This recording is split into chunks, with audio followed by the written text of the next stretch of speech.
अस्सलाम वालेकुम, I am Sultan Ali from MK preparations.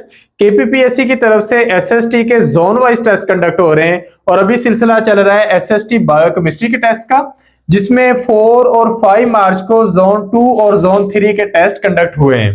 हमारे तक कैंडिडेट्स के थ्रू जितने भी क्वेश्चंस पहुंचे हैं, आज की इस वीडियो में हम वो डिस्कस करेंगे। अगर आप लोगों के पास ओरिजिनल पेपर आता है, आप लोग हमें वो शेयर कर सकते हैं, इंशाल्लाह वो भी डिटेल में आप लोगों के साथ डिस्कस हो जाएगा। और फर्दर क्वेश्चंस पता है वो भी आप कमेंट सेक्शन में बता सकते हैं। तो कैंडिडेट्स की जुबानी जिस तरह के क्वेश्चंस जिस वर्डिक में हम तक पहुंचे हैं वो हम डिस्कस करते हैं। ये जोन 2 और जोन 3 का पेपर है और ये 4 और 5 मार्च को ये टेस्ट कंडक्ट हुए हैं, तो उन्हीं में से ये क्वेश्चंस हम डिस्कस करेंगे। तो पहला क्वेश्चन ये था कि एंजाइम्स क्या हैं। तो enzymes, most of the enzymes are globular proteins.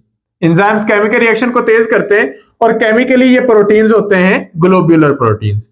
Jeans की लोकेशन क्या होती है? जीन्स लोकेट होती हैं क्रोमोसोम पर और क्रोमोसोम के अंदर पाया जाता है डबल स्ट्रैंडेड डीएनए, जिसके अंदर जीन्स मौजूद होती हैं। नेक्स्ट क्वेश्चन है, on which strand is the genetic code read. अच्छा, अब जेनेटिक कोड को पढ़ने की तरतीब ये होती है कि डीएनए से बनता है मैसेंजर आरएनए और मैसेंजर आरएनए से बनती है प्रोटीन। इस तरीके से जेनेटिक कोड रीड किए जाते हैं। अब डीएनए होता है डबल स्ट्रैंडेड, जबकि मैसेंजर आरएनए होता है सिंगल स्ट्रैंडेड। अब मैसेंजर आरएनए से प्रोटीन बननी है और जेनेटिक कोड जो होते हैं वो बेसिकली मौजूद होते हैं मैसेंजर आरएनए पर। अब मैसेंजर आरएनए किससे बन के आता है? डीएनए के 2 स्ट्रैंड होते हैं, एक को हम कहते हैं टेम्पलेट स्ट्रैंड, जिसका दूसरा नाम एंटीसेंस स्ट्रैंड होता है। तो इस टेम्पलेट स्ट्रैंड से ये जेनेटिक कोड वाला स्ट्रैंड बनता है। तो हमारा करेक्ट आंसर होगा, on which strand is genetic code read? Template strand of DNA. तो इसका जो करेक्ट आंसर होगा वो टेम्पलेट स्ट्रैंड या फिर एंटीसेंस स्ट्रैंड होगा। नेक्स्ट है, which sugar is present in RNA. RNA जो है राइबोन्यूक्लिक एसिड, इसके पास कौन सी शुगर है? डीएनए के पास होती है डीऑक्सीराइबोज, आरएनए के पास शुगर होती है ribose. Where does a competitive inhibitor bind.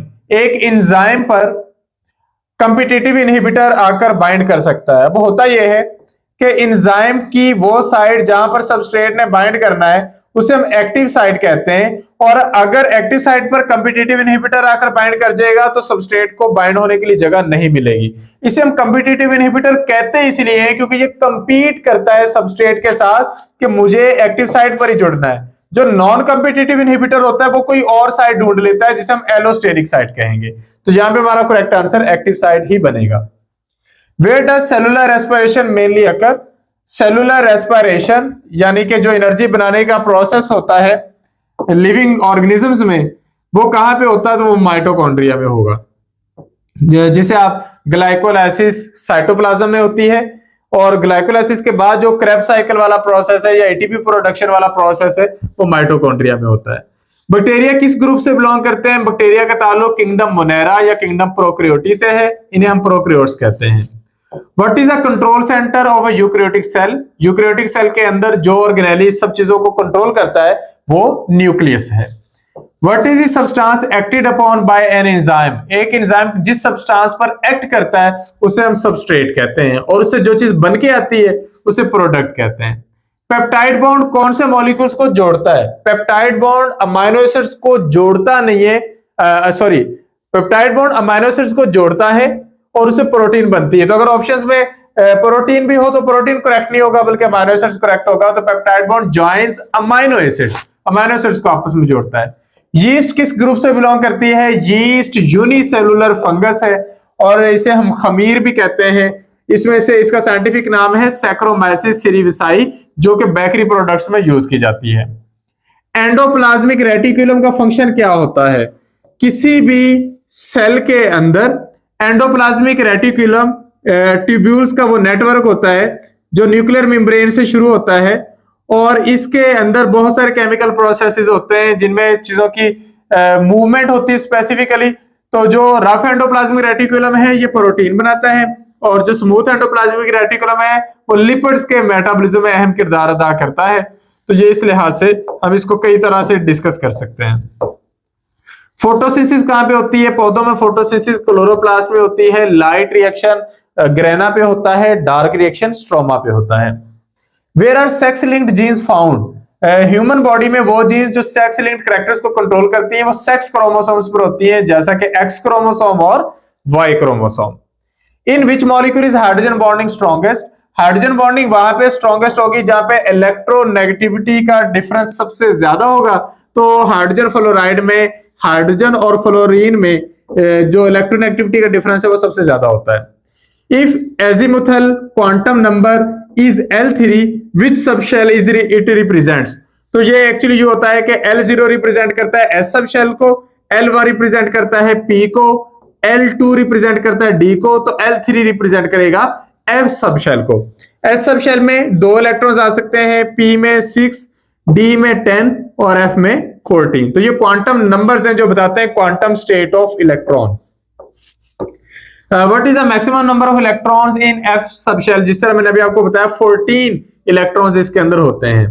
How many elements are present in 5th period of periodic table, periodic table के पहले पीरियड में 2 एलिमेंट हैं, दूसरे में 8 हैं, तीसरे में भी 8 हैं, चौथे में 18 हैं, हमसे 5वें का पूछा गया है, 5वें में भी 18 एलिमेंट्स हैं। नाउ और नेवर पम्फलेट किसने लिखे थे, ये 1933 में चौधरी रहमत अली ने लिखे थे और इसमें नए मुल्क का नाम पाकिस्तान तजवीज किया गया था। ताक होना, ताक होने का मतलब वैसे माहिर होना होता है, इसका मतलब खत्म होना नहीं है बल्कि ताक होने का मतलब माहिर होना है। जरीदा, इसको प्लूरल में लिखना हो तो कैसे लिखेंगे, यानी कि जरीदा की जमा क्या है, तो जरीदा जर्नल को कहते हैं, रसाले को कहते हैं, तो इसकी जमा है जराइद। पाकिस्तान के कॉन्स्टिट्यूशन के मुताबिक माफ करने की अथॉरिटी किसके पास होती है, प्रेसिडेंट ऑफ पाकिस्तान के पास होती है। What is made by curriculum transaction, curriculum transaction का मतलब होता है इंप्लीमेंटेशन और delivery of curriculum in the classroom. Formative assessment क्या होती है, बच्चों की अगर आप कारकर्दगी जानना चाहते हैं तो ड्यूरिंग द होल ईयर या ड्यूरिंग द सेमेस्टर या ड्यूरिंग द सेशन जब लगातार टेस्ट लेते रहते हैं उसको फॉर्मेटिव असेसमेंट कहा जाता है। आग का दरिया नॉवल किसने लिखा था, कुरातुल ऐन हैदर ने आग का दरिया नॉवल लिखा, जो उर्दू लिटरेचर के मशहूर तरीन और सबसे अच्छे नॉवेल्स में से एक है। गो इन फॉर, इसका मतलब क्या होता है, गो इन फॉर इडियम है, इसका मतलब है टू पार्टिसिपेट इन और to take interest in. He can solve the problem, the problem can be solved by him, ये एक्टिव वॉइस से पैसिव वॉइस कन्वर्जन है। ग्रुप 2 के हाइड्रोक्साइड्स में से कौन सा पानी के अंदर सॉल्युबल नहीं है, तो मैग्नीशियम हाइड्रोक्साइड ग्रुप 2 के हाइड्रोक्साइड्स में शामिल है और जो पानी में सॉल्युबल नहीं है। Which compound is electron deficient, तो डाइबोरेन B2H6 जो है ये इलेक्ट्रॉन डेफिशिएंट होता है क्योंकि इसके पास जस्ट 6 इलेक्ट्रॉन्स होते हैं। Which of the following is a try basic acid, तो H3PO4 इसे हम ट्राई बेसिक एसिड का नाम देते हैं। ऐसी हदीस which whose chain breaks at one point, इसे हदीस मुनकती कहते हैं क्योंकि उसका जो चेन है या रवायत है वो कहीं ना कहीं मुनकता हो रही होती है। 1937 के इलेक्शंस में कांग्रेस ने कितनी प्रोविंशियल असेंबली जीती, 7 आउट ऑफ 11। सलासिल किसकी जमा है, ये सिलसिला की जमा है। अनका, अनका का मतलब होता है नायाब चीज, मुसन्नफ का मतलब होता है लिखने वाला। आग का दरिया नॉवल है कुरातुल ऐन हैदर का, ना और नेवर के मुसन्नफ चौधरी रहमत अली। हरफे निदा क्या है, किसी को पुकारने वाला हर्फ यानी कि ए, तो ए अल्लाह ए दोस्त, ये इसकी मिसाल है। ये जरीदा वाला अगेन रिपीट हो गया है। लीस्ट स्टेबल आयन कौन सा है, बेरिलियम आयन। पी ऑर्बिटल कितने इलेक्ट्रॉन रख सकता है, 6 electron. Sigma two pi bond ratio जो बेंजीन में है वो है 1:4, 1 सिग्मा बॉन्ड और 4 पाई बॉन्ड। कौन सी गैस है जो मैक्सिमम डेविएशन शो करती है फ्रॉम आइडियल बिहेवियर, तो ये हाइड्रोजन गैस है। ओजोन वेपर्स की डेंसिटी 24 है। ऐसी हीट की वो मिकदार जो 1 मोल सब्सटेंस का टेम्परेचर 1 डिग्री सेंटीग्रेड तक बढ़ा दे उसे हम मोलर हीट कैपेसिटी या स्पेसिफिक हीट कैपेसिटी कहते हैं। When n is equal to 4 and L is equal to 3, तो ये कौन सा सबशेल बनेगा, ये बनेगा 4f। 4f में से ज्यादा कितने इलेक्ट्रॉन आ सकते हैं, 14, और ये 5th पीरियड वाला अगेन रिपीट हो गया।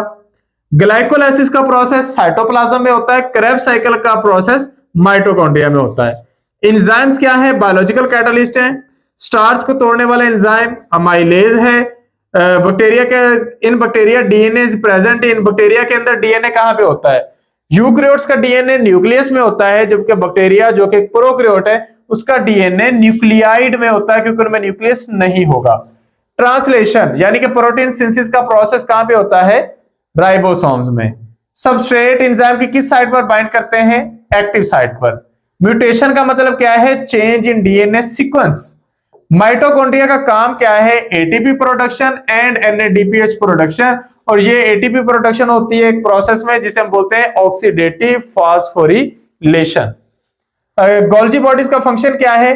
प्रोटीन्स की पैकेजिंग, मॉडिफिकेशन और फिर सिक्रीशन, इनके बनाएगी बॉडीज को हम एंडोसोम्स कहते हैं, और समटाइम्स अगर उसके अंदर डाइजेस्टिंग एंजाइम्स हो तो उन्हें हम लाइसोसोम्स कहते हैं। एनिमल्स के अंदर ज्यादातर फूड किस फॉर्म में स्टोर की जाती है? ग्लाइकोजन की फॉर्म में। जेनेटिक कोड को रीड कहां पर किया जाता है? मैसेंजर आरएनए से। मैंने आपको बताया था कि डीएनए से मैसेंजर आरएनए बनता है और मैसेंजर आरएनए से प्रोटीन बनती है, तो जो जेनेटिक कोडॉन्स होते हैं वो मैसेंजर आरएनए पर मौजूद होते हैं। इसके बाद है जीन्स कहां पे मौजूद होती हैं? ये रिपीट हो गया क्वेश्चन। जीन्स जो होती हैं ये क्रोमोसोम पर मौजूद होती हैं।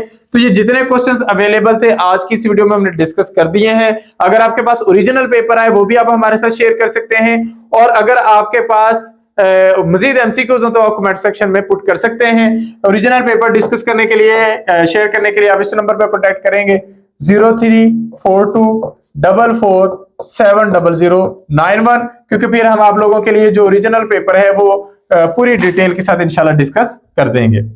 Thank you. Allah Hafiz.